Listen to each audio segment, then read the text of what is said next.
Chris, and I am the gaming librarian coming at you with a discussion about building and fostering a gaming community within your library.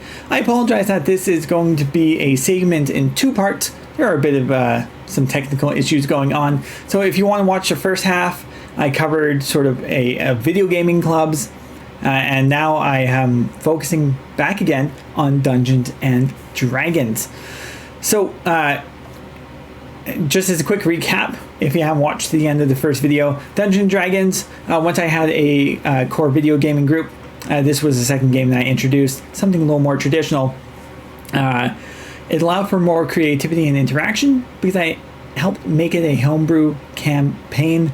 So this encouraged players to create their own campaign stories and really have the say in where and how the story went. Sort of like your classic choose your own adventure. For example, mine incorporated many genres, including The Legend of Zelda and Pokemon, which were an absolute blast.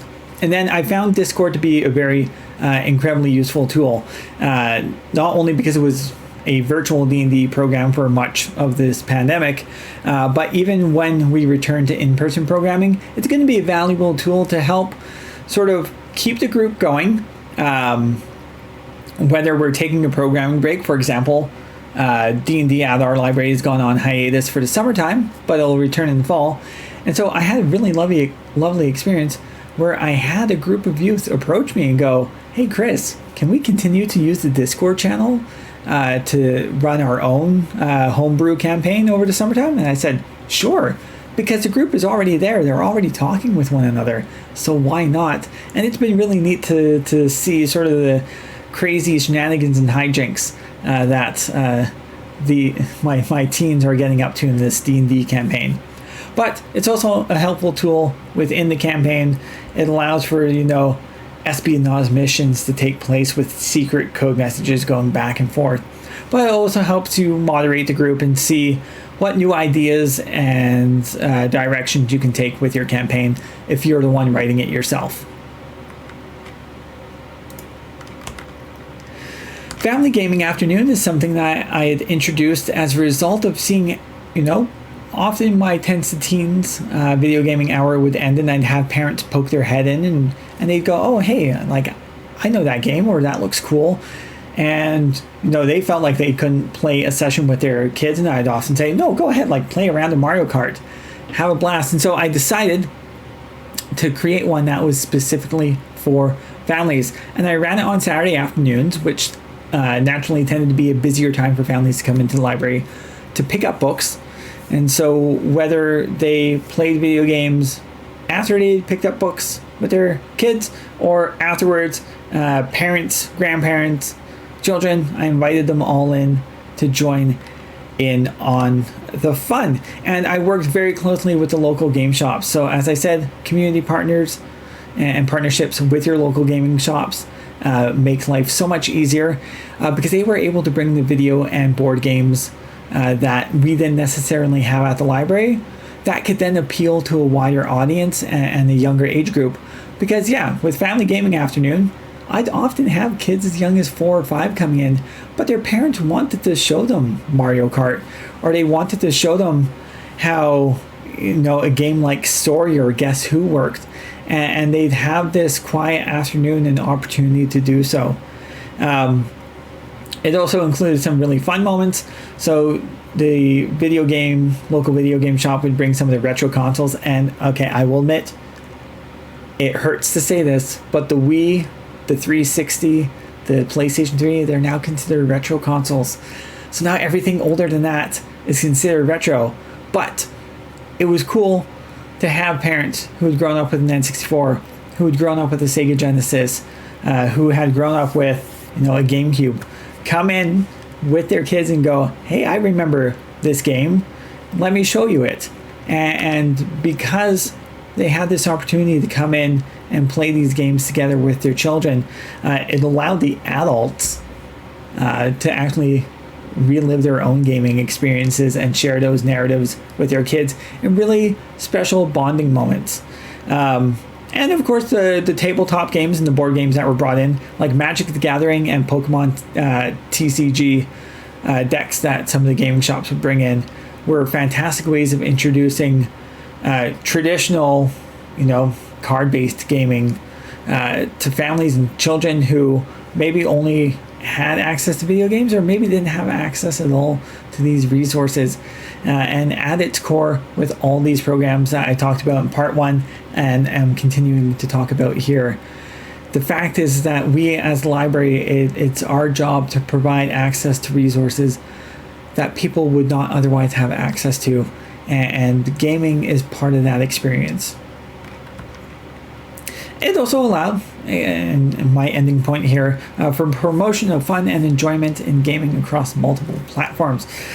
So not just video games, not just board games, not just card games, but all three all at once. Mini FanCon, so not traditionally in a video game realm, was a really big hit at our library, and so it can be run at any point throughout the year. I prefer to run it in the springtime because I found in the multiple cities that I've lived in and have either worked as a librarian or been a patron at the library, that in those cities, if they have any sort of fan convention, it tends to be in the either late spring, early summer, while the weather's really nice, or towards the colder months of the fall, so October, November. So either way, you're if you're going in cosplay, you're not dying of heat exhaustion. Now, I found spring to be ideal because it was a time that was usually quiet with programming. But for my cosplayers, for example, often this would be right around the time that they wanted to practice their builds of their costumes to see what worked, what the audience reaction would be. And while there would be a number of activities, so not just gaming related, though I had a gaming station, but I would run a cosplay costume parade. And so it gave participants the opportunity to don their costumes, to practice their character and their presentation with an audience, and to see what that reception would be. And fan cons are fantastic for bringing together people of all fandoms, so not just video games, but all things anime, all things comics, all things TV and film fandom related. And it's something that applies to all ages and was very family friendly oriented. So similar to the gaming afternoon, many fan cons were usually held on the weekends, typically on a Saturday, would run for a couple of hours and have different stations throughout. And so, general recommendations. So, outside of my own experiences, gaming-related programs that can be introduced to libraries include the following. Tabletop clubs, so board game clubs are a great thing to introduce. Games like Settlers of Catan, 5-Minute Dungeon, Throw Burrito have all been fantastic hits. I do mention Pandemic because it is a fantastic co-op board game. However, obviously we're living through the middle of a pandemic right now, and so judge your community and what their tastes are, and if they're ready to play a game that is based off of the life that they have had to live for the past year. Trading card games have grown in immense popularity during the pandemic, and because we've been locked down at different segments of time in the past year. So games like Pokemon, Yu-Gi-Oh!, Magic the Gathering, all trading card games have blown up in popularity.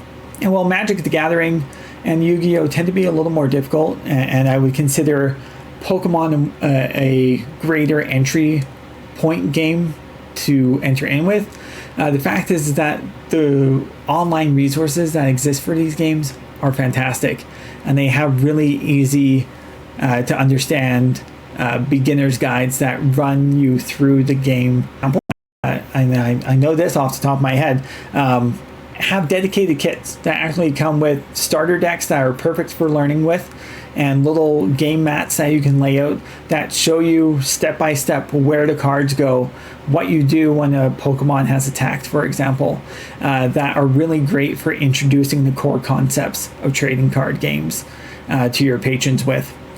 Retro game clubs are a lot of fun. the opportunity to play old NES games or N64 games are a great add-on and continuation if you have a video gaming program to have youth participants take part in. If your teens think that they are top-notch at Mario Kart 8, introduce them to Super Mario Kart on the Super Nintendo and say, this is where it all started. And create fun, positive, and friendly challenges and to go along with that. Esports clubs have picked up in popularity recently. And so not only within public libraries, but also school libraries as well. And games like League of Legends, Overwatch, Rainbow Six, admittedly for an older crowd. So if you have an emerging adult group, 19 through 30 and up, Rainbow Six is a good one to run. And then Super Smash Brothers allows for a more competitive gaming environment, albeit one that is still friendly, one that is still cooperative. And if you're running this in the public library, it allows for the opportunity to connect with, say, school groups and school clubs that may exist, and you can have friendly competitions and tournaments with other community organizations, whether they're schools or local businesses that have their own esports leagues. And again, I will emphasize, things like this are really important to serve to your community who may not otherwise have access to these resources. That's why we're a library. We are an institution of free access, and so why not let gaming be part of that? And anime clubs may seem like an outlier, but often I find that anime and manga go hand in hand with video games because there tends to be video games based off of hit franchises. And so it gives you the opportunity to sort of build that gaming community, or if you already have one going, ask your gaming community, would they be interested in an anime club? And it's something that you can get started and branch out across various mediums and formats. So my closing thoughts, and again, as I said, I do have my beginnings as a teen librarian, so I have focused this a lot around youth, but this is also applicable to families. But overall, these programs are a fantastic opportunity for youth because it allows them to acknowledge their own expertise and to take ownership of that knowledge. As well, it provides youth with a great sense of pride in being able to educate a peer, so not just you and as the adult, but it gives youth the chance to talk with other youth about, oh hey, I'm really knowledgeable in Minecraft, I'm really knowledgeable in this game, let me teach you how it works. And I can take pride in knowing that it was me who taught a new person how to play. And so it gives them that great sense of pride in being able to educate a peer in a friendly and non-traditional educational environment. So not a classroom, but in a public library, for example. And so as these opportunities are not commonly afforded to youth, I believe it is great benefit to public libraries and school libraries even to be the space where youth can feel this sense of accomplishment and to make that connection with the library space, their peers, both new and old, and the library staff about gaming, and not just traditional educational topics that they would learn in the classroom, but a hobby and a passion of their own. And so these are the references and the resources that I accredited to, thanks to my library, the Prince George Public Library, for letting me use the banners today and highlight some of the programs that we've had. And please, if you do have any questions, feel free to go to twitch.tv/Chris the Gaming Librarian, where you'll find the link to the Discord channel, and I am happy to field any questions there. If you want to leave comments on the YouTube or Twitch channels themselves, do so, and I will happily answer them. Otherwise, I hope you learned something new today, and keep an eye open next week for a new episode of Intro to Gaming in Libraries. Thank you for your patience on this being a two-parter. So the first part covers all the way up to D&D. The second half covers everything sort of non-video game related. And this has been Chris the Gaming Librarian with you tonight. I wish you all love and the best. See you later, and thank you for tuning in.